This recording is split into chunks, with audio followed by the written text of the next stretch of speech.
এবার লাপার মিলে থাকা লিওরিসদের সাথে একটা ফাইট হতে যাচ্ছে মিডলে ফায়ার ব্রিগেডের সাইডে, যেখানে এবার আমাদের দেখা যাচ্ছে আলিফ গেমিং ওয়াইটির দুর্দান্ত snapping charge, back to back damage গুলো কানেক্ট করছেন তিনি। সেই সাথে শুভ ওবায়দুল বাংলাদেশ টপার একদম শর্টের মধ্যে দুর্দান্ত ধামাকাদার পারফরমেন্স দেওয়ার জন্য রেডি হয়ে থাকেন। অন্যদিকে লিওরিস কোনো মতে ছাড় দিবেন না, থাকছেন কিন্তু এই মুহূর্তে তাদের দুর্দান্ত ড্যামেজ চার্জ।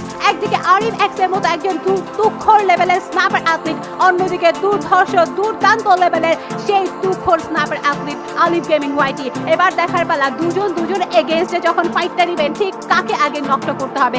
আলিফ জানে কাকে আগে নকটা নিতে হয়, বাট এবার শর্টের মধ্যে থাকবে প্লেয়ার। হেই বেবি শর্টের মধ্যে এন্ট্রি নিয়েছে ওবায়দুল ভাই, কোনো মতে ছাড়টা দিবেন না। ব্যাক সাইড থেকে বাংলাদেশ টপার এবার কভারটা করছেন, ওবায়দুল নেবেন নক, শুভ নেবেন নক। Oh what a headshot! Alif gaming right now Bangladesh top 1 totally on fire. লিওরিস গেমিং যাবে তো যাবে কোথায়? ব্যাক সাইডে যাওয়ার মতো এবার কোনো সিচুয়েশন থাকছে কিনা?